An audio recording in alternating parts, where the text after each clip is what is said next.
Hello everyone, welcome back to our channel English माध्यम के platform पे मैं हूं आपकी एडुकेटर प्रियंका ठाकुर और हम सॉल्व कर रहे हैं editorial based practice exercise. Start करते हैं आज का session with thought of the day, that is start wherever you are because that is the right time to begin. बोल रहे हैं कि जहाँ कहीं भी आप हैं इस वक्त, जो भी आपकी परिस्थितियाँ हैं, किसी सही वक्त के आने का इंतज़ार मत करो। जो जैसा है, जहाँ है, जितना है उसमें शुरुआत करो। ठीक है, आप ये सोचोगे कि कल ऐसा वक्त आएगा, मेरे पास ये होगा तब मैं शुरुआत करूँगी, या जब ऐसा हो जाएगा तब मैं शुरुआत करूँगा, तो वो वैसा होने के बाद भी आप शुरुआत नहीं कर पाएंगे अगर आप अभी इस मौके का फ़ायदा उठाते। कई बच्चे होते हैं अभी नोटिफिकेशन थोड़ी आया है, नोटिफिकेशन आने के बाद हम स्टार्ट कर लेंगे। तो भाई जब नोटिफिकेशन आ जाएगा उसके बाद में एग्ज़ाम के बीच में कम से ज़्यादा 2 महीने का टाइम होता है। तो उस 2 महीने में आप उन बच्चों के साथ में कैसे compete करेंगे जो सालों से मेहनत कर रहे हैं? नहीं कर पाएंगे ना। तो इसलिए चाहे नोटिफिकेशन आया है चाहे नहीं आया है, आप तैयारी शुरू कर दो। क्योंकि जो व्यक्ति 4 घंटे के अगर किसी को कुल्हाड़ी पेड़ काटने का टाइम दिया है कि 4 घंटे में पेड़ काटना, उसमें से अगर पहले 3 घंटे खुद को पॉलिश करने में लगाया और लास्ट का 1 घंटा पेड़ को काटने में लगाया ना, तो वो ज़्यादा सफल होता है बजाय कि उस व्यक्ति के जिसने पूरे के पूरे 4 घंटे पेड़ को काटने में ही लगाए हैं। राइट? तो आप भी इस बात का ध्यान रखिए और अभी से मेहनत स्टार्ट कीजिए, ताकि जब आपके पास अपॉर्चुनिटी हो तो आपका 1 शॉट भी एकदम सही निशाने पे लगे। ओके, चलिए स्टार्ट करते हैं reading comprehension and practice exercise for SSC CGL 2024। The ICC has done well to move against Israel Hamas leaders for Gaza crimes। अब इससे समझ में आ गया कि ये ICC जो इंटरनेशनल क्रिकेट काउंसिल है वो तो है नहीं। ठीक है, तो यहाँ पे ICC क्या है हमें पता चलेगा, लेकिन बोल रहे हैं कि उनने अच्छा काम किया जब उन्होंने इजराइल के अगेंस्ट, हमास के लीडर्स के अगेंस्ट, गाजा में हो रहे क्राइम्स के लिए कुछ फैसला दिया। ठीक है, तो वो अच्छा उन्होंने किया। In seeking arrest warrants against the leadership of Hamas as well as of Israel, बोल रहे हैं जब उन्होंने बोला, तलाश करना शुरू किया या फिर रिक्वेस्ट करा कि भाई अरेस्ट वारंट्स दिए जाएं, किन के लिए? हमास के लीडर्स के लिए, इजराइल के लीडर्स के लिए अरेस्ट वारंट्स दिए जाए। The office of the prosecutor of international criminal court, ये ICC क्या है? International criminal court. इसके जो ऑफिस ऑफ प्रोसिक्यूटर था उन्होंने क्या किया? Has taken a welcome first step towards accountability for the war crimes committed since October 7, 2023। तो ये पहला अच्छा कदम, स्वागत करने योग्य कदम है जिसमें कि अकाउंटेबिलिटी का मतलब होता है किसी का उत्तरदायित्व, किसी की रिस्पॉन्सिबिलिटी ठहराना कि भाई आपकी जिम्मेदारी थी, आप अकाउंटेबल हैं इसके लिए। ठीक है, आपका दायित्व था।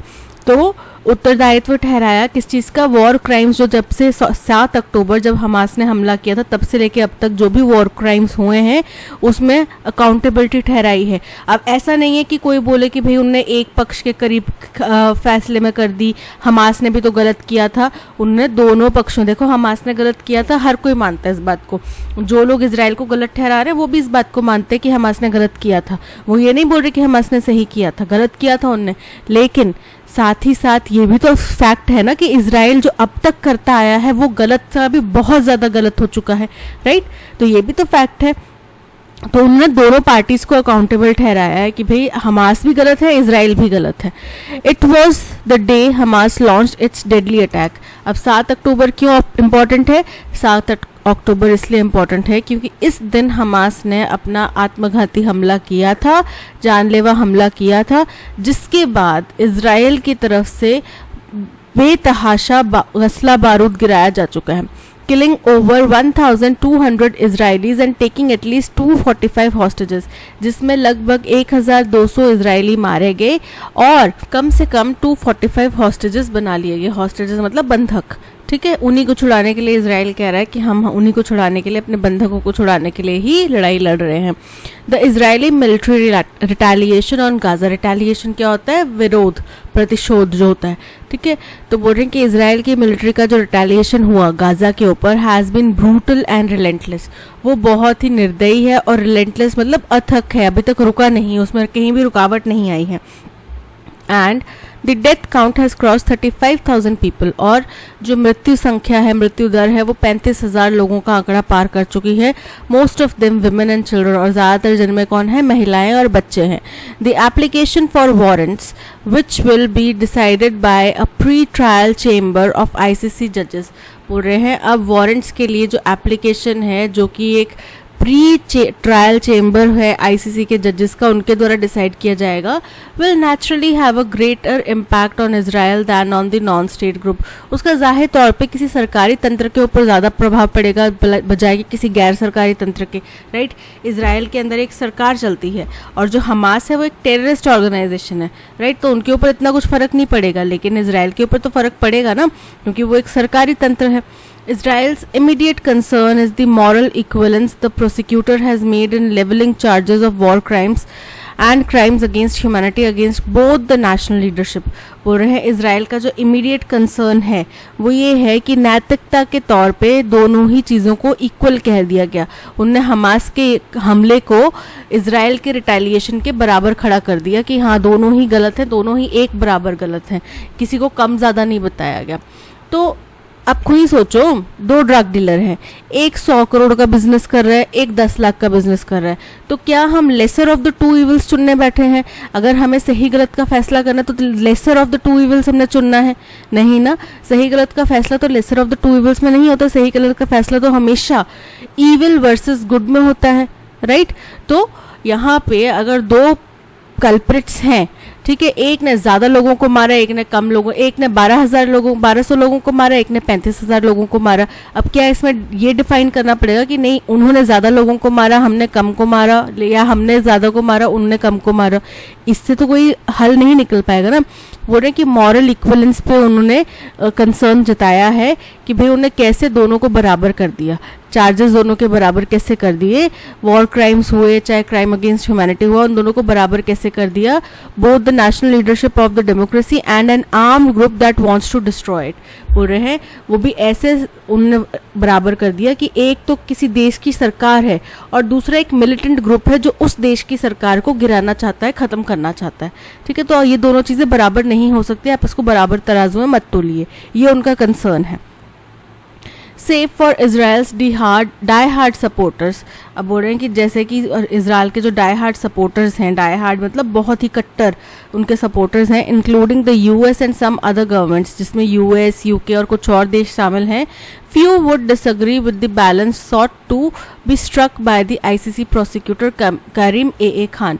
बोल रहे हैं कुछ लोग इसमें मान सकते हैं कि भाई ये जो बैलेंस दिखाने की कोशिश की गई है, दोनों ही हमास को और एक सरकार को, आपने दोनों को एक तराजू में तोल दिया, तो उसके विद्रोह में कुछ लोग डिसएग्री कर सकते हैं. कुछ लोगों का मानना हो सकता है कि नहीं ये गलत हुआ है. ठीक है, it may not be flattering for Israeli prime minister Benjamin Netanyahu. और जाहिर सी बात है, इजराइल के जो प्राइम मिनिस्टर हैं बेंजामिन नेतान्याहू, उसके लिए उनके लिए तो ये अच्छी खबर है नहीं, है ना, उनके लिए तो ये बड़ी अच्छी बात है नहीं. And the defence minister Yoav Gallant to be named for war crimes and crimes against humanity. इन दोनों का नाम लिया गया है. वॉर अगेंस्ट ह्यूमैनिटी यानी कि इंसानियत के अगेंस्ट आपने वॉर किया है और आपने वॉर क्राइम्स किए हैं. अलॉन्ग साइड यह Sinwar, head of the Islamic resistance movement. उनके साथ साथ किन किन लोगों का नाम इसमें है? यहया शमवार एक व्यक्ति हैं, इस्लामिक रेजिस्टेंट मूवमेंट के हेड या फिर हमास कह लें. Mohammed Diab Ibrahim al Masri alias Deif, commander in chief of al Qassam brigades, and Ismail Haniyeh who heads the Hamas political bureau. यानी कि ये 3 हमास के लीडर हैं और 2, एक तो उनके प्राइम मिनिस्टर हैं इजराइल के और दूसरे उनके डिफेंस मिनिस्टर. इन लोगों के प्रति, इन लोगों के अगेंस्ट में चार्जेस डिफाइन करने के लिए, अरेस्ट वारंट्स के लिए मांग की गई है. It would have been impossible, however, for the ICC prosecutor to ignore what the Israeli leadership has been accused of. बोल रहे हैं कि ICC prosecutor के लिए हालांकि ये बिल्कुल नामुमकिन था कि इजराइल की लीडरशिप के ऊपर जिस चीज़ के आरोप लगाए गए हैं वो नज़रअंदाज किए जा सकें. और आरोप क्या है? Starvation as a method of war, कि लोगों को भूखों मार दो आप, ठीक है। और ये आपका युद्ध का एक तरीका है कि अगर हम उनकी जनसंख्या को भूख के मारे तड़पा तड़पा के मार देंगे तो वो खत्म हो जाएंगे, और जिनके अगेंस्ट हम लड़ रहे हैं अगर वो खत्म तो फिर युद्ध खत्म। And intentionally killing and directing attacks against civilians, और जानबूझ के जो अटैक्स की दिशा है और जो मारने के प्रक्रिया है वो सिविलियंस के प्रति कर दी गई। यूजुअली क्या होता है, जो युद्ध होता है वो सिविलियन एरियाज में, अब तो देखो मॉरल्स के बेसिस पे युद्ध लड़े नहीं जाते, लेकिन जब लड़े जाते थे तब सिविलियन एरियाज में अटैक्स नहीं किए जाते थे, और जो ऐसा करता था वो सबसे बड़ा दोषी ठहराया जाता था, सबसे बड़ा कल्प्रिट होता था किसी भी युद्ध का। बट यहाँ पे क्या किया गया, यहाँ पे चाहे बात हो रूस और यूक्रेन वॉर की, चाहे बात हो इजराइल हमास वॉर की, जो अटैक्स हैं वो सिविलियन एरियाज की तरफ डायरेक्ट कर दिए गए, उनकी तरफ दिशा हित कर दिए गए, जिससे कि वो ये डर बैठाना चाह रहे थे कि देखो हम आपके सिविलियंस के ऊपर अटैक करें तो आप हमारे बंदों को लौटा दो या अपने आप को सरेंडर कर दो। लेकिन अटैक सिविलियंस के ऊपर हुए among others. Hamas has been accused of extermination, murder, rape, torture and taking hostages. वहीं अगर हम हमास की बात करें तो उनके ऊपर किस किस चीज़ के आरोप लगाए हैं, उनके ऊपर एक्सटर्मिनेशन मतलब कि संहार, तबाही वगैरह, मर्डर के, रेप के, टॉर्चर मतलब किसी को बहुत ज़्यादा त्रसित करना, परेशान करना, और हॉस्टेजेस बनाने के यानी कि लोगों को अगवा करने के आरोप उनके ऊपर लगे हैं। Israel has predictably question the application. Israel ने पहले ही अनुमान लगा के इसके ऊपर सवाल उठा दिए गए थे, repeating its position that it is engage in legitimate self defence. और उन्होंने ये क्वेश्चन उठाते वक्त फिर से ये बात दोहराई कि भाई हम लोग एक बहुत ही जस्टिफाइबल सेल्फ डिफेंस में इंगेज हैं, हम युद्ध नहीं कर रहे, हमने उनके ऊपर पहले अटैक नहीं करा, उनने हमारे ऊपर अटैक करा तो हम खुद को बचाने के लिए उनके ऊपर अटैक कर रहे हैं, ठीक है। ये उनका तर्क है। To many, the arrest warrants may appear futile। अब बहुत सारे लोगों को ये लग सकता है कि जो अरेस्ट वारंट्स की बात की जा रही है ये बेबुनियाद है, कोई इसका फ़ायदा नहीं होगा। क्यों? क्योंकि इससे पहले रशियन प्रेसिडेंट व्लादिमीर पुतिन के अगेंस्ट भी वारंट्स इशू हुए हैं, बट कुछ भी हल नहीं निकला। Those against whom warrants have been issued but remain unexecuted include Russian president Vladimir Putin and Sudan president Omar al Bashir. जो लोग विद्रोह कर रहे हैं वारंट्स का, वो ऐसे लोग हैं जिनके खुद के अगेंस्ट भी वारंट्स इशू हुए थे, लेकिन कभी उनके ऊपर उन वारंट्स को लागू नहीं किया गया, यानी कि उनको अरेस्ट नहीं किया गया, एग्जीक्यूट नहीं किया गया उन वारंट्स को, जिनमें कि कौन कौन शामिल हैं, रशियन प्रेसिडेंट व्लादिमीर पुतिन और सूडान के प्रेसिडेंट ओमार अल बशीर। ये दो लोग शामिल हैं, ये दो महान व्यक्ति हैं जिनके अगेंस्ट में आईसीसी में वारंट्स इशू किए गए थे। However, regardless of the efficacy of such measures in preventing or punishing war crimes, बोल रहे हैं हालांकि चाहे ये प्रभावी हों, ये तरीके प्रभावी हों, प्रभावशाली हों किसी को वॉर क्राइम्स की सज़ा देने के लिए या फिर उससे रोकने के लिए, the step does entail diplomatic cost. लेकिन इस कदम का एक डिप्लोमेटिक जो है प्रभाव तो रहेगा ही रहेगा, ठीक है। कैसे, चलिए देखते हैं। As member countries of ICC are obliged to arrest and hand over those against whom warrants are pending under the Rome statute, the treaty that created the ICC mechanism. बोल रहे हैं क्या इसका प्रभाव रहेगा, क्योंकि जो भी इसके मेंबर सदस्य हैं उनको अगर कोई आईसीसी किसी के अगेंस्ट में अरेस्ट वारंट जनरेट करता है तो उन लोगों को, उन सदस्य देशों को उस व्यक्ति को अरेस्ट करके हैंड ओवर करना पड़ेगा अंडर रोम स्टैट्यूट। ये एक ट्रीटी है जो कि आईसीसी मैकेनिज्म को बनाती है, जिसकी वजह से आईसीसी मैकेनिज्म बना है। It may increase Israel's isolation on the one hand, तो इससे क्या होगा, इजराइल एक तरफ तो अलग थलग पड़ जाएगा, and harden the US Israeli position on the Palestinian question on the other side. और वहीं ये जो यूएस इजराइल का स्टैंस है, यूएस इजराइल का ओपिनियन है पैलेस्तीन के सवाल के ऊपर, उसको और ज़्यादा कठोर कर देगा, सख्त कर देगा। Israel like the US is not an ICC member state. बोल रहे हैं इजराइल यूएस की ही तरह एक आईसीसी मेंबर स्टेट नहीं है, but as the Putin president shows, लेकिन जैसे कि पुतिन के एक प्रेसिडेंट मतलब पहले हो चुका है पुतिन के साथ, वो दर्शाता है this may not be an impediment to the issuance of warrants against its leaders. तो ये क्या होगा, ये एक बाधा नहीं होगा जो भी इनके लीडर्स के अगेंस्ट में वारंट्स इशू हुए हैं उसमें ये कोई बाधा नहीं बनेगा. On the flip side mister Netanyahu will likely use this to shore up his position at home. बल्कि इसके विपरीत वो क्या कर सकते हैं, मिस्टर नेतान्याहू क्या कर सकते हैं, वो इसका इस्तेमाल अपने घर के अंदर यानी कि जहाँ पे उनकी सरकार का विरोध हो रहा है थोड़ा बहुत, तो उसको अपने पक्ष में करने के लिए बोल सकते हैं कि देखो ये तो बाहर के देशों की साजिश है, वो लोग हमें ऐसे नीचा दिखाना चाह रहे हैं इसलिए कर रहे हैं, हमने तो सही कदम उठाया था, ऐसे वैसे वो कुछ उसको भड़का सकते हैं अपने देश की जनता को और उनको अपने पक्ष में करने की कोशिश कर सकते हैं. तो ये था पैसेज बेसिकली बताता है कि एक इंटरनेशनल क्रिमिनल कोर्ट है जिसने कि बेंजामिन नेतान्याहू, हमास के कुछ लीडर्स और इजराइल के जो डिफेंस मिनिस्टर हैं इनके अगेंस्ट में अरेस्ट वारंट्स जारी करने की बात कही है. ठीक है, अब वारंट्स जारी करने की प्रक्रिया भी स्टार्ट हुई है, एप्लीकेशन वगैरह कुछ लगाई जाएगी और उसके बाद होगा, लेकिन कई सारे देशों ने इस कदम को स्वागत किया है. बट जो इनके सहयोगी देश हैं इजराइल के, वो थोड़ा सा हिचक रहे हैं, झटपटा रहे हैं. अब होता क्या है कि इंटरनेशनल क्रिमिनल कोर्ट के जो सदस्य हैं उनको अबाइड करता है, अगर किसी भी व्यक्ति के प्रति इस तरीके का वारंट निकलता है तो बाकी जो मेंबर कंट्रीज हैं वो अबाइड हो जाती हैं, वो बाध्य हो जाती हैं कि अगर मान लो ये व्यक्ति उनके देश में आता है तो वो इनको पकड़ के अरेस्ट करके इनके हवाले करेंगे, आईसीसी के हवाले करेंगे. ठीक है, हालांकि यूएस और इजराइल दोनों ही आईसीसी के मेंबर्स नहीं हैं. ठीक है, और क्योंकि पहले भी रशियन प्रेसिडेंट व्लादिमीर पुतिन के अगेंस्ट में और एक बशीर करके व्यक्ति हैं उनके अगेंस्ट में इस तरीके के वारंट्स निकले हैं बट अरेस्ट नहीं हो पाए कभी भी, तो इसके ऊपर सवाल उठता है कि क्या ये मेथड कारगर है. हालांकि कारगर है या नहीं है बट स्टिल इसका इम्पैक्ट तो पड़ेगा. ठीक है, अच्छा इम्पैक्ट भी पड़ सकता है, जैसे कि बेंजामिन नेतान्याहू है वो इसका इस्तेमाल अपने फेवर में भी कर सकते हैं, और बुरा इम्पैक्ट ये पड़ सकता है कि बाकी देशों में उनकी छवि तो खराब होगी. ठीक है, और बाकी देश भी एक कदम पीछे हट के सोच सकते हैं कि यार अब इनके ऊपर आईसीसी के चार्जेस भी लग गए तो क्या हमें इनके साथ में संबंध बनाना सही रहेगा, कहीं हम भी लपेटे में ना आ जाएं. ठीक है, तो ये चीज़ें कुछ सोचने वाली बातें हैं. और फिर यहाँ पे आगे वो बोल रहे हैं कि रोकने का जो भी प्रयास किया जा रहा है, क्या इनको जो ये क्राइम्स हुए हैं इनको मॉरल ग्राउंड्स पे हम सेम समझ सकते हैं, इक्वल तराजू में तोल सकते हैं अगर चैलेंज किया जाए इजराइल की तरफ से तो.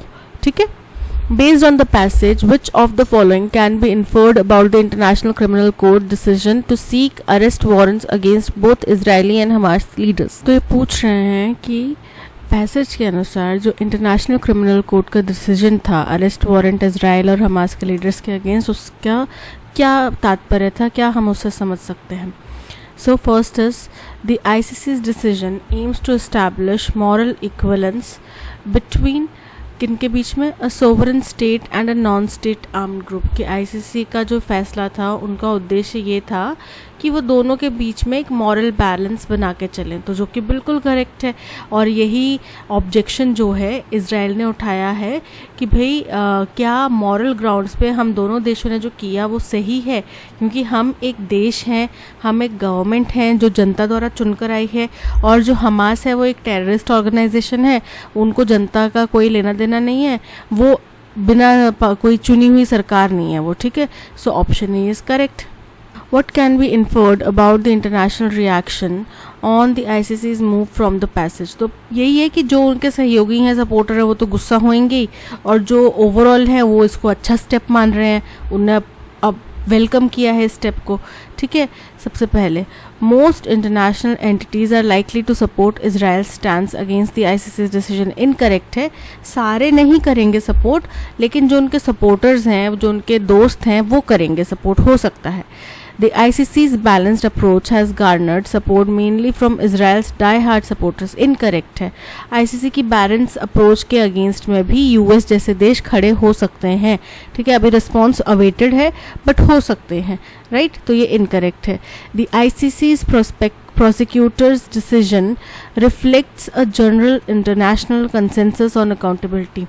ऐसा भी कुछ नहीं है, पूरी दुनिया में ऐसा एक मत नहीं बना हुआ कि भैया हाँ इनकी अकाउंटेबिलिटी हमें डिसाइड करनी चाहिए, किसी एक को इसकी पूरी जवाबदेही लेनी पड़ेगी। ऐसा कुछ भी नहीं अभी हुआ, एकजुट नहीं हुए इस बात के ऊपर। तो कुछ देश हैं जो डिमांड कर रहे हैं, बट कुछ उनके सपोर्ट में भी हैं। The ICC's approach is expected to be controversial among different international actors. बिल्कुल करेक्ट है, सपोर्टर्स जो है वो पसंद करेंगे और जो हेटर्स हैं वो हेट करेंगे। So option D is correct. What is the tone of the passage? अब देखो क्या पैसेज की टोन मजाकिया है, सरकास्टिक नहीं है ना। यहाँ पे कोई मजाक थोड़ी चल रहा है। एक देश के 35,000 लोग मारे गए हैं, एक देश के 1200 लोग मारे गए हैं और युद्ध अभी भी रुका नहीं है, अभी भी चल रहा है और महिलाओं और बच्चों के ऊपर अत्याचार हो रहे हैं। तो क्या ये मजाकिया बात है? नहीं ना। सो इनकरेक्ट है। ऑब्जेक्टिव, ऑब्जेक्टिव का मतलब होता है कि वो आपके कुछ पहलुओं के बारे में बता रहा है, तथ्यों के बारे में बता रहा है, उसका एनालिसिस कर रहा है। तो बिल्कुल करेक्ट है। यहाँ पे राइटर ने एनालिसिस ही किया है, उनने फैक्ट्स बताया, उनने उनके बारे में एनालिसिस करा। ऑप्टिमिस्टिक, क्या युद्ध से कुछ पॉजिटिव निकल कर आएगा? कभी नहीं। तो ऑप्टिमिस्टिक भी इनकरेक्ट है, वो प्रेज भी नहीं कर रहे हैं, इनडिफरेंट भी नहीं है। यहाँ पे कोई भी ऐसा मतलब नहीं निकल कर आता कि हाँ भाई हमें फ़र्क नहीं पड़ता, ऐसा कुछ नहीं निकल कर आता। सो option B objective is correct. What is the main theme of the passage? Passage की मेन थीम क्या है? So the futility of international justice mechanism, की जो इंटरनेशनल जस्टिस मैकेनिज्म है वो कितना बेकार है, मतलब नाम का केवल जस्टिस मैकेनिज्म है। तो ये इनकरेक्ट है। The impact of war crimes on civilians, civilians के ऊपर जो वॉर क्राइम्स हो रहे हैं उनका क्या प्रभाव पड़ेगा, ये भी इनकरेक्ट है। The ICC's role in holding leaders accountable for war crimes, option C is correct, क्योंकि यहाँ पे ICC के फैसले के ऊपर ही चर्चा की गई है ना। सो ICC का रोल जो है इंटरनेशनल लीडर्स की जवाबदेही तय करने में बहुत महत्वपूर्ण है और इसी के ऊपर हमने चर्चा करी है। Why might the arrest warrants issued by the ICC appear futile to some according to the passage? क्यों लग सकता है कि ये बेईमानी है? क्योंकि इससे पहले भी 2 दफ़ा ये अरेस्ट वारंट्स दिए गए हैं और उनका कोई भी नतीजा नहीं निकला है, right? The ICC lacks the authority to issue such warrants. Incorrect है। ICC ही ऐसे अथॉरिटी है खुद ही जो इस तरीके के वारंट्स इशू कर सकती है। Arrest warrants have previously been issued against leaders like Vladimir Putin and Omar al Bashir but remain unexecuted. बिल्कुल करेक्ट है। यही एकमात्र कारण है कि अभी जो वारंट्स दिए गए हैं, जारी किए जाने हैं, उनसे भी ज़्यादा उम्मीद नहीं है, क्योंकि इससे पहले भी व्लादिमीर पुतिन और ओमार अल बशीर जो हैं वो इन अरेस्ट वारंट्स को डॉज कर चुके हैं। So option B is correct. Just one dash of paper can lead to a whole lot of fun. तो एक बंच ऑफ पेपर होएगा, तो बंच ऑफ पेपर जो है वो बहुत ज़्यादा मज़ा कराएगा, लेकिन इसमें जस्ट वन क्या सही बैठता है? जस्ट वन मतलब एक छोटी चीज़ की आप बात करें तो just one sheet of paper, bulk, भारी, ग्रुप, बहुत सारे लोगों का समूह। तो यहाँ पे option A sheet is correct. The cat ate all the pastries. The cat, the क्या है? आर्टिकल है, कैट हमारा सब्जेक्ट है, नाउन है। एट खाना, ईट, एट, एट क्या है? ये हमारा वर्ब। ऑल एडजेक्टिव है, क्वांटिटेटिव, क्वांटिटी बता रहा है, क्वांटिटेटिव एडजेक्टिव है। द पेस्ट्रीज, पेस्ट्रीज जो है हमारा ऑब्जेक्ट है, नाउन है, और क्या है? ऑब्जेक्ट, और द आर्टिकल। तो pastries, the pastries, all the pastries पहले आ जाएगा, all the pastries. Ate past की घटना है, वो खा चुके हैं, ठीक है। तो ऑल द पेस्ट्रीज, अब पेस्ट्रीज जो है वो प्लूरल है, ठीक है, बहुत सारी पेस्ट्रीज थी वो खाई गई हैं। तो ऑल द पेस्ट्रीज, इज नहीं आएगा, हैड नहीं आएगा, आर और वर आएगा। अब आर ईटन नहीं होता, वर ईटन होता है, ठीक है। All the pastries were eaten by the cat, option B is correct. A guru is someone who does not charge you a fee because someone who is tied in greed couldn't release you. Tied in की बजाय Tide up इन होता है। Tied up इन होना मतलब लिप्त होना किसी चीज़ में, और टाइड इन मतलब किसी चीज़ से जोड़ना। तो यहाँ पे बोल रहे हैं कि कोई भी गुरु आपको मुक्त नहीं कर सकता अगर वो खुद ही लालच से भरा हुआ है। और उसका लालच कैसे पता चलता है? अगर वो आपसे फीस लेता है तो, ठीक है। अगर वो आपसे फीस ले रहा है तो वो आपको मुक्त कैसे करेगा? क्योंकि वो फीस क्यों ले रहा है? अपने भरण पोषण के लिए, अपने लालच के लिए। तो यानी कि वो खुद ही अभी तक इन सामाजिक बंधनों से बंधा हुआ है, तो वो आपको कैसे मुक्त करवा सकता है? राइट। सो टाइड इन की बजाय क्या आता है, tied up in, who is tied up in greed, option B is correct. Buddy, buddy मतलब दोस्त, सहयोगी, यार, फ्रेंड, ठीक है। इसका सिनोनिम क्या आएगा, स्टाइलिस्ट फर्स्ट है। स्टाइलिस्ट मतलब जो आपको तैयार करता है, आपके कपड़े वगैरह डिज़ाइन करता है, ठीक है, किस तरीके के कपड़े के साथ में उन्हें किस तरीके की एक्सेसरीज पहननी है वो बताता है। फो, फो का मतलब होता है दुश्मन। एसोसिएट मतलब सहयोगी, दोस्त। एनिमी मतलब दुश्मन, तो यहाँ पे option C associate is correct. Jejune, jejune का हमें सिनोनिम बताना है। जजून का मतलब क्या होता है, जजून का मतलब होता है उबाऊ, पकाने वाला, यानी कि नॉट इंटरेस्टिंग, बोरिंग। पायग्नेंट, पायग्नेंट का मतलब होता है बहुत ही सैड, बहुत ही इमोशनल, नॉस्टैल्जिक। ड्रैब मतलब नीरस, उबाऊ, अनइंटरेस्टिंग। तो जजून और नीरस, drab are the synonyms, option B is correct. Unchildlike, unchildlike मतलब जो जिसमें बचपना नहीं है। कॉस्मोपॉलिटन यानी कि इंटरनेशनल, सो यहाँ पे option B drab is correct. The average adult gets 2 to 4 colds a year, बोल रहे हैं आमतौर पे कोई वयस्क है उसको 2 से 4 बार सर्दी होती है, जुकाम जो होता है ना कॉमन कोल्ड वो होता है साल में। while the average child may get 6 to 8, और वहीं एक आमतौर पे बच्चे को 6 से 8 बार कॉमन कोल्ड होता है। It is the most frequent infectious disease in the human, बोल रहे हैं कि ये सबसे ज़्यादा फैलने वाली डिजीज़ है इंसानों में। दे अकर मोर कॉमनली ड्यूरिंग विंटर, ये ज़्यादातर विंटर के दौरान में होते हैं। दे मतलब जो 2 से 4 बार कोल्ड होती है वयस्कों को और 6 से 8 बार होती है बच्चों को, ये कोल्ड कब होती है, आमतौर पे सर्दियों के दिनों में होती है। यानी कि पी में जो नंबर्स मेंशन किए गए हैं उनको कंटिन्यू आर में किया जा रहा है, यानी कि पी जो है आर से पहले आएगा। The common cold also known simply as the cold is a viral infectious disease.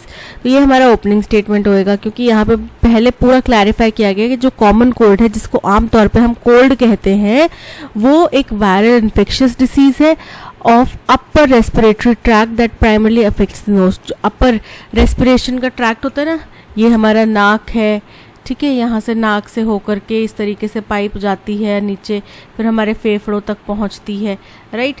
तो ये रेस्पिरेटरी ट्रैक्ट का ऊपर वाले हिस्से यानी कि ये वाले हिस्से का इन्फेक्शन है जिसमें आमतौर पे नाक हमारा प्रभावित होता है। तो ये हो गया फर्स्ट पॉइंट। इसके बाद में सेकंड की ये आमतौर पे सबसे ज़्यादा होने वाले इन्फेक्शियस डिसीज़ है, ये हो गया सेकंड पॉइंट। थर्ड पॉइंट हमें पता है पी के बाद में आर आएगा, थर्ड पॉइंट हमारा होगा पी और फोर्थ पॉइंट होगा आर, ठीक है। अब देखो एस से स्टार्ट होने वाला स्टेटमेंट, ये क्यू से हो रहा है, ये एस से हो रहा है, ये क्यू से हो रहा है, ये पी से हो रहा है, तो ऑप्शन बी इज करेक्ट। अब अप्रोप्रिएट मीनिंग बताना है गिवन इडियम का। इडियम है new kid on the block. New kid on the block मतलब कोई नया व्यक्ति, कोई नया सदस्य किसी ग्रुप में आया हो, ठीक है, उसको बोलते हैं new kid on the block. Nonsense और मीनिंगलेस स्पीच मतलब बेकार सी, जिसका कोई तर्क नहीं बनता वैसी कोई स्पीच। इनकरेक्ट है savings set aside for future use, कोई आपने जो बचत खाता है, बचत है आपकी, वो आपने फ्यूचर इस्तेमाल के लिए अगर साइड में रख दिया हो, अलग थलग रख दिया हो उसको, तो उसको नहीं कहते हैं new kid on the block, ये इनकरेक्ट है। Don't hurt anyone that helps you, आप जो कोई भी व्यक्ति आपकी मदद करे आप उसको नुकसान ना पहुंचाए, तो ये भी नहीं है। Someone new to the group और एरिया, बिल्कुल करेक्ट है, कोई नया व्यक्ति किसी ग्रुप में किसी जगह पे आया हो उसको बोलते हैं new kid on the block, option D is correct. Cast someone adrift, इसका मतलब होता है किसी को अकेला छोड़ देना, अलग थलग छोड़ देना, उसके पास में कोई सपोर्ट ना रहे ऐसा छोड़ देना। To leave someone without any support और purpose, option A is correct. To change plan suddenly, suddenly plan change करने का कोई इरादा नहीं होगा उनका। कॉल समवन रिपीटेडली, किसी को बार बार कॉल करना। To blame someone for one's mistake, किसी दूसरे को अपनी गलतियों के लिए दोषी ठहराना। सो यहाँ पे option A to leave someone without any support और purpose is correct. It was past the mid-hour of the night and was quite dash and dark. तो डार्क है यानी कि अगर चांद होएगा, चांदनी होएगी तो रोशनी होएगी, तो डार्क नहीं होगा। तो मूनलेस यानी कि बिना चांद के, बिना चांद वाली रात थी, अमावस्या की रात हो सकती है, तो बोल रहे आधी रात से ज़्यादा हो चुका था समय और बहुत अंधेरा था, मूनलेस नाइट थी, option A is correct. Gleam, glimmer मतलब चमचमाता, फ्लैशर भी मतलब चमचमाता, राइडिंग मतलब किसी ऊपर किसी चीज़ के ऊपर सवार होना, ठीक है, घोड़े के ऊपर, ऐसी चीज़ों के ऊपर सवार होना, ठीक है, गाड़ी वगैरह चलाना। तो यहाँ पे जो डार्क के साथ में फिट बैठ रहा है वो मूनलेस फिट बैठ रहा है, so option A is correct. I felt that I was be groomed for success in the world. जब हम अपने लिए फर्स्ट पर्सन के लिए फ्यूचर की या मतलब पास्ट की कोई घटना के बारे में बोल रहे हैं कि शायद मुझे इसलिए तैयार किया गया होगा, तो हम वहाँ पे बी की फॉर्म BE फर्स्ट फॉर्म में नहीं आएगा। अब यहाँ पे ये स्टेटमेंट दो तरीके से लिखा जा सकता है। आई felt that I was groomed for success in the world. I was groomed ये हो जाएगा पास्ट सिंपल पैसिव में, और अगर हमें पास्ट कंटिन्यूस पैसिव में बोलना है आई वॉज बीइंग ग्रूम्ड, मुझे किया जा रहा था ग्रूम, ठीक है, I was being groomed for success in the world. तो यहाँ पे बी की जगह या तो बीइंग आएगा, ठीक है, या फिर सिंपल आप लिख सकते हो I was groomed, so option B is correct. A lover of good food, कोई ऐसा व्यक्ति जो अच्छे खाने को बहुत पसंद करता हो, ठीक है। फर्स्ट है एस्टोरिक, एस्टोरिक मतलब गूढ़, एकदम बहुत गहरी गहरी बातें सोचने वाला, करने वाला। बोलते हैं ना कभी कभी कोई व्यक्ति ऐसी बातें करता है जो बहुत बचकानी सी हरकतें करता है, कभी वो इतनी गहरी बात कर जाता है कि आपको उम्मीद नहीं होती उससे, ठीक है, तो वो क्या होगा, एसोट्रिक। शोविनिस्ट, शोविनिस्ट मतलब अंधराष्ट्रवादी, यानी कि बिना किसी रीज़न के बिलीव के आप ये मानते हैं कि भाई मेरा देश जो है बहुत सुपीरियर है, मेरी रेस जो है वो बहुत सुपीरियर है। रेस यानी कि हमारी धर्म, जाति, प्रजाति जो भी है वो बहुत सुपीरियर है। गवर्नमेंट, गवर्नमेंट का मतलब होता है पेटू, यानी कि खाने का शौक रखने वाला। एंड अर्गोफाइल मतलब कि एक ऐसा व्यक्ति जिसको काम करना बहुत पसंद हो, तो option C government is correct. I said I am not very happy at work, मैंने कहा मैं बहुत खुश नहीं हूँ अपने काम की जगह में, यानी कि जो काम मैं कर रही हूँ उसमें मैं ज़्यादा खुश नहीं हूँ। अब इसको अगर हमने इनडायरेक्ट स्पीच में बताना है तो क्या बोलेंगे, आई टोल्ड हर, मैंने किसी व्यक्ति को बताया होगा, I told her that, I am की वजह क्या हो जाएगा, आई, ठीक है। अब पास्ट की घटना है तो एम का क्या बन जाएगा, was, I was not very happy at work, so I said का हो जाएगा I told her that I was not very happy at work, option A is correct. The scientist dash that chefs relied on a specific motions, तो scientist ने कुछ पता लगाया होगा कि जो शेफ हैं वो एक स्पेसिफिक खास तरीके के मोशन के ऊपर निर्भर करते हैं, ठीक है, उसी के ऊपर भरोसा करते हैं। शायद चॉपिंग की बात कर रहे हो, हमने कई बार देखा है ना जो शेफ्स होते हैं वो इतनी फास्ट चॉपिंग करते हैं जितने में तो हम अपना एक स्लाइस काटेंगे शायद, राइट। तो वही चीज़ बोल रहे हैं कि जो साइंटिस्ट हैं उनने पता लगाया। इन्वेंटेड, इन्वेंटेड का मतलब किसी चीज़ का आविष्कार करना। इनोवेटेड मतलब कुछ नया लेकर आना। प्लान्ड मतलब किसी चीज़ की प्लानिंग करना। और फाउंड मतलब पाना, तो उनने पाया, तो साइंटिस्ट ने पाया कि जो शेफ हैं वो एक खास तरह के स्पेसिफिक मोशन का इस्तेमाल करते हैं, so option D is correct. Nonetheless, many an old poets such as Tennyson and Browning has kept their romance to the end. बोल रहे हैं खैर कोई बात नहीं, कई सारे पोएट्स, पुराने पोएट्स ऐसे हैं जैसे कि टेनिसन या ब्राउनिंग, जिन्होंने अपना जो रोमांस है उसको अंत तक बना के रखा है, यानी कि अपनी पोएट्री में जो रोमांस है उसको अंत तक बरकरार रखा है, ठीक है। अब जब हम बात करते हैं मैनी एन ओल्ड, हम अगर बोल रहे होते हैं मैनी अ ओल्ड पोएट, ठीक है, इसका मतलब होता है बहुत सारे, many a plus singular form of noun, ठीक है। सिंगुलर नाउन जो है इसका मतलब होता है मैनी, और जो भी नाउन है सिंगुलर फॉर्म में वो मैनी नाउन, ठीक है। जैसे कि मैनी अ सोल्जर, यानी कि बहुत सारे सोल्जर। मैनी अ सोल्जर मतलब मीन्स मैनी सोल्जर्स, ठीक है। तो यहाँ पे लेकिन क्योंकि यहाँ पे एस है तो मैनी अ नहीं आएगा, राइट, क्योंकि अ के साथ में हमेशा सिंगुलर फॉर्म ऑफ नाउन आता है। तो मैनी एन, अगर हम, क्योंकि एन ओल्ड नहीं आएगा यहाँ पे, इनकरेक्ट फॉर्म है, तो अ आना चाहिए। अब अ और एन का प्रयोग जब होता है तब सिंगुलर फॉर्म ऑफ नाउन आता है, जो कि यहाँ पे नहीं आ रहा, पोएट्स आ रहा है। दैट मीन्स आंसर क्या होगा, many old poets such as Tennyson and Browning. So many old poets such as Tennyson and Browning have, ये करेक्ट है। Many old poets such Tennyson and Browning, तो सच टेनिसन नहीं होगा, such as होगा। और many a old poets क्यों नहीं आएगा, क्योंकि एस आ रहा है, अगर सिंगुलर फॉर्म में होता तो many a old poet correct होता, ठीक है। सो यहाँ पे option A many old poets such as Tennyson and Browning have is correct. We are the creative force of our life, and through our own decisions rather than our conditions, if we carefully learn to do certain things, we can dash those goals। बोल रहे हैं हम अपनी जीवन के निर्माता हैं और अपने डिसीजंस, केयरफुल डिसीजंस लेने की वजह से, चाहे स्थिति जो कुछ भी हो, लेकिन अगर हमने केयरफुल डिसीजंस लिए हैं अपने जीवन काल में, उनसे सीख कर, गलतियों से सीख कर डिसीजन लिए हैं, तो हम अपने गोल्स अकम्प्लिश कर सकते हैं। गोल्स को क्या करना है, अकम्प्लिश, अचीव करना है। एक्सपेल मतलब निष्कासित करना, अकम्प्लिश मतलब अचीव करना, टॉर्मेंट मतलब सताना, और रिवर्बरेट का मतलब होता है गूंजना। तो यहाँ पे गोल्स को अचीव करने की बात की जा रही है, option B is correct. Cristiano Ronaldo dos Santos Aveiro, ये क्रिस्टियानो रोनाल्डो का पूरा नाम है। बॉर्न ऑन 5 फरवरी 1985, इस साल में इस दिन को जन्मे थे। एंड कॉमनली नोन एज, तो जब हम नोन बात करते हैं तो नोन के साथ में एज आता है। क्रिस्टियानो रोनाल्डो, जिनको आमतौर पे हम जानते हैं क्रिस्टियानो रोनाल्डो के नाम से, is a Portuguese footballer who dash as a forward for Spanish club. Who plays as a forward हो सकता है, क्योंकि वो अटैकिंग पोजीशन में, फॉरवर्ड में खेलते हैं, ठीक है। पोजीशंस होती हैं, जो फील्ड होती है उसमें कुछ अटैकिंग पोजीशन में होते हैं, कुछ डिफेंडिंग पोजीशन में होते हैं, कुछ मिडिल में होते हैं, ठीक है। तो पोजीशंस होती हैं, राइट। तो ये कौन सी पोजीशन पे खेलते हैं, फॉरवर्ड पोजीशन पे खेलते हैं स्पेनिश क्लब रियल मैड्रिड के लिए। And serves as captain dash the Portuguese national team, of the Portuguese national team होगा, ठीक है। बिलोंगिंगनेस बता रहे हैं। Ronaldo currently holds the distinction of being the most expensive player in football history. इस वक्त पे रोनाल्डो के पास में एक डिस्टिंक्शन है, एक बहुत ही जैसे कि उम्दा, बाकी प्लेयर्स से जो उनको अलग करता है, वो चीज़ क्या है कि वो फुटबॉल के इतिहास के सबसे महंगे प्लेयर हैं।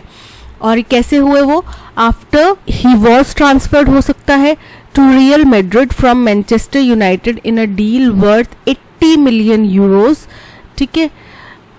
That is equal to 94 million. अब ये कौन सी करेंसी है, आई एम नॉट श्योर, आप मुझे बताइएगा ये कौन सी करेंसी है। एंड 132 मिलियन यूएस डॉलर्स, ठीक है, जो कि बराबर इनके होता है। His contract with Real Madrid is believed to have made him the highest paid dash player in the world.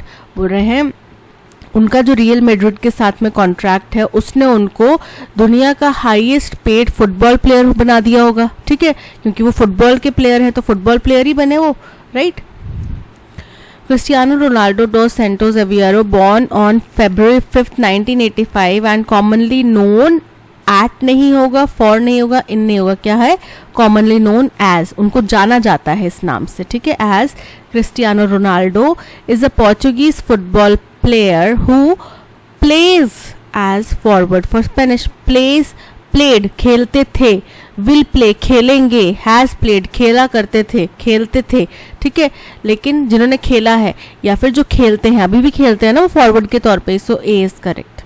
As a forward for Spanish club Real Madrid and serves as captain of the Portuguese team, ठीक है। In the Portugal national team नहीं होगा, with नहीं होगा, eight नहीं होगा, किसका, of, captain है उस टीम के, so of is correct. Ronaldo currently holds the distinction of being the most expensive player in the football history after having transferred to Real Madrid from Manchester. After been transferred नहीं होगा, is transferred नहीं होगा, having transferred is correct, option C is correct. His contract with Real Madrid is believed to have made him the highest paid rugby player। वो rugby player तो है नहीं, tennis player भी नहीं है, क्रिकेट प्लेयर भी नहीं, कौन से प्लेयर है वो, football player, so option B is correct. That's all, आज के सेशन में इतना ही। Thank you so much for watching. अगर कंटेंट पसंद आया हो तो प्लीज़ लाइक, शेयर और सब्सक्राइब कीजिएगा। मिलते हैं नेक्स्ट सेशन में। Till then keep learning and keep practising. Bye bye.